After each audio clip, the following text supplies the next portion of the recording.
ঘুরতেছি, খুব ভালো লাগতেছে রিক্সা দিয়া। এই যে মামার রিক্সা। বাংলাদেশের মধ্যে সবচেয়ে ক্লিন রাস্তা হচ্ছে রাজশাহী। রাজশাহীর পরে যদি বোঝায় তাহলে গুলশান। যারা চিনে তারাই চিনে। একটাই চকবাজার সেরা বড় বাপে গোলাইটা ডোঙ্গা বইয়া বইয়া বইয়া লে যায়।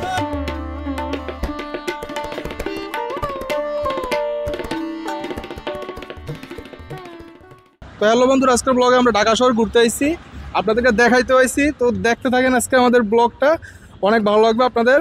তো আজকে আমরা ঢাকা শহর ঘুরবো এবং পুরো ঢাকা শহর ঘুরা শেষে আমরা চলে যাবো সেই প্রাচীন আমলের 400 বছরের ঐতিহ্য চকবাজারের ইফতারি বাজারে। সেখানে গিয়ে আমরা ইফতারি করব।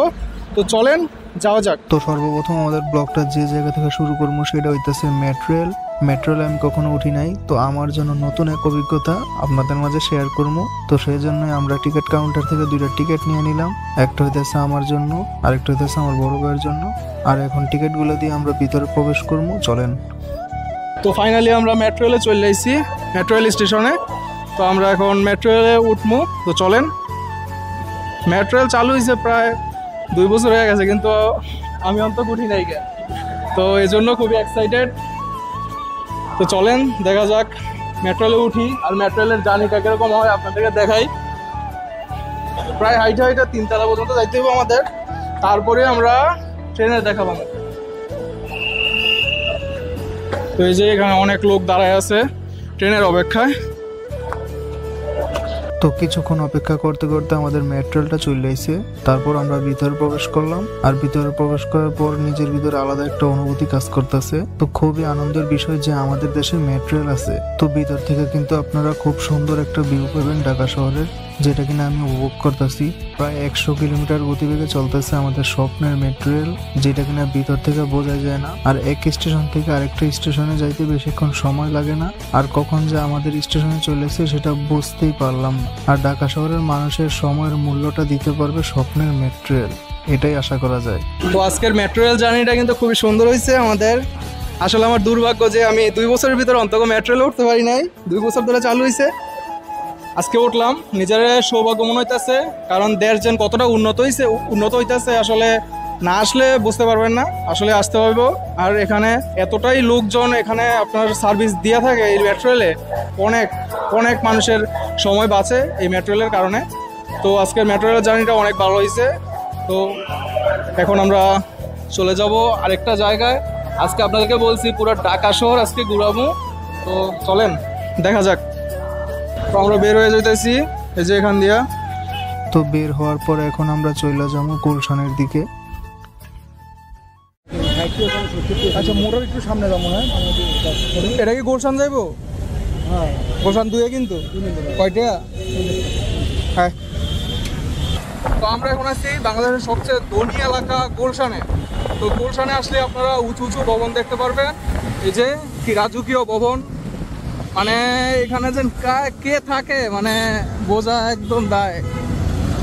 লোকই দেখা যাইতেছে না, এত দামি দামি বিল্ডিং। আর রাস্তা খুবই সুন্দর, সাইডেও গাছ আছে। এই রেস সাইড অন। হ্যাঁ মামা, টান দিয়া। হ্যাঁ বামে যাবেন, হ্যাঁ বামে চাইবে, বামে। বাংলাদেশের মধ্যে সবচেয়ে ক্লিন রাস্তা হচ্ছে রাজশাহীর পরে যদি বোঝায় তাহলে গুলশান। ঠিক আছে, এই জায়গাটা হইতেছে একটু বাদে আপনার ক্লিন করার জন্য লোক রাখছে, তারা ক্লিন করে। তো আমরা এখন গুলশানে আছি, তো ঘুরতেছি, খুব ভালো লাগতেছে রিক্সা দিয়া। এই যে মামার রিক্সা।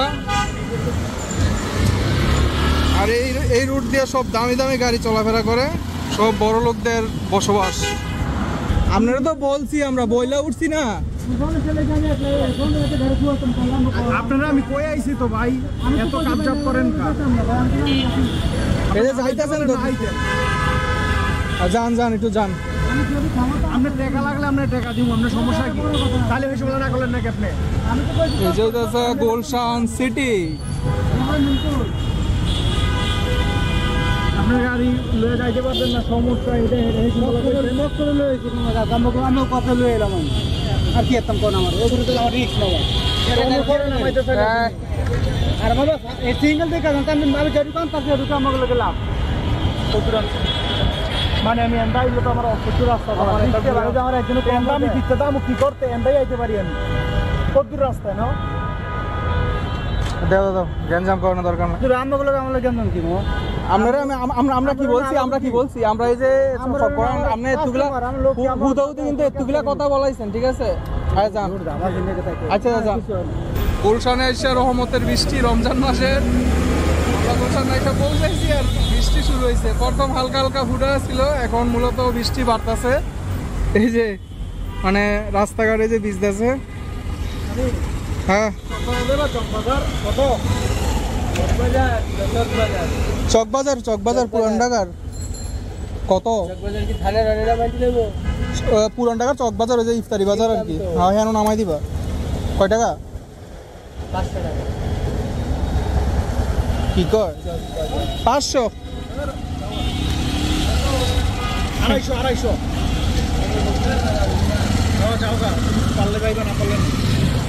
গুলশানেতে চকবাজারের ভাড়া চাই 500, বাইঙ্গা গেলে লাগবো 200 আসলে। তো আমরা এখন আসছি গুলশানের মূল চত্বরে। এই জায়গাটা কিন্তু অনেক সুন্দর, তো দেখতেই পারতেছেন। এই যে সামনের ভিউ। ও, আর এইখান দিয়ে মূলত সব বড় বড় মানুষরা চলাফেরা করে, মানে বড় লোকরা। এই যে দেখতে পারতেছেন BMW।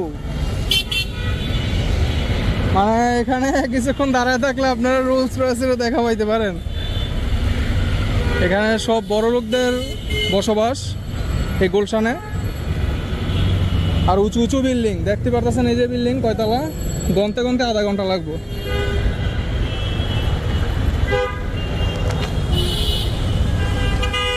আমরা দুই ভাই মিললে আজকে ঘুরতে আসি ঢাকা। এই যে আমার বড় ভাই। আর এই যে গুলশানের রাস্তা। মূলত রিক্সা নিয়েছিলাম, রিক্সার সাথে অনেক গন্ডগোল হয়েছে, এজন্য রিক্সা ছাড়িয়ে দিয়েছি। আর 20 টাকা দিন না করলে লোক। আমি একটা কমাই দিই আপনাকে, আর 20 টাকা কমা আর একটু, আর হয় না, আর 20 টাকা কমাও যাও। তুমি কইছো যেহেতু যাও।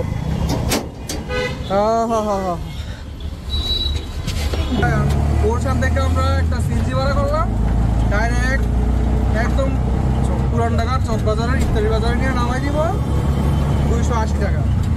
আর আরেকটা সিএনজিতে জিগাইছি বলে 500 টাকা, মাথায় ঠিক নেই। তো একটু দামাদামি করলে ঢাকা শহরে অনেক টাকাই সেভ হয়। দামাদামি করে আপনারা সব গাড়ি উঠবেন। তো আমরা মূলত এখন চলে এসেছি পুরান ঢাকা সেই ঐতিহ্যবাহী ইফতারি বাজারে, চকবাজারে। খুবই কাছাকাছি আছি। এতক্ষণ জামজট ঠেললা সিএনজির ভিতরে একদম পুরা শেষ। আর এখানে মূলত জাম, এজন্য আমাদেরকে ওই সামনে নামাই দিছে। তো আমাদের সামনে হইতেছে সেই চকবাজার। তো আমরা এখন যাবো সেদিকে। তো চলেন। কিছুটা সামনে আসতেই দেখা মিলল সেই আকর্ষণীয় চকবাজারের ইফতারি বাজার। তো বাজারের ভিতরে ঢুকলাম, ঢোকার পরই দেখলাম বাহারি রকমের ইফতারি দিয়ে সাজায় রাখছে ইফতারি বাজার। এখানে আপনারা সব ধরনের ইফতারি পাইবেন, যেগুলো সচরাচর কোথাও পাইবেন না, শুধুমাত্র চকবাজারের ঐতিহ্যবাহী ইফতারি বাজারে পাওয়া যাবেন।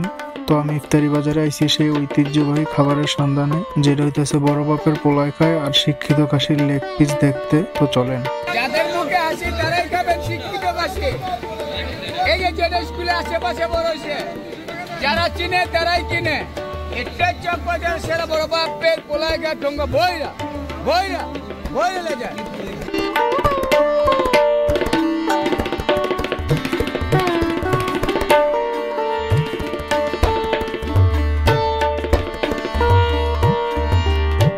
যারা চিনে তারাই কিনে।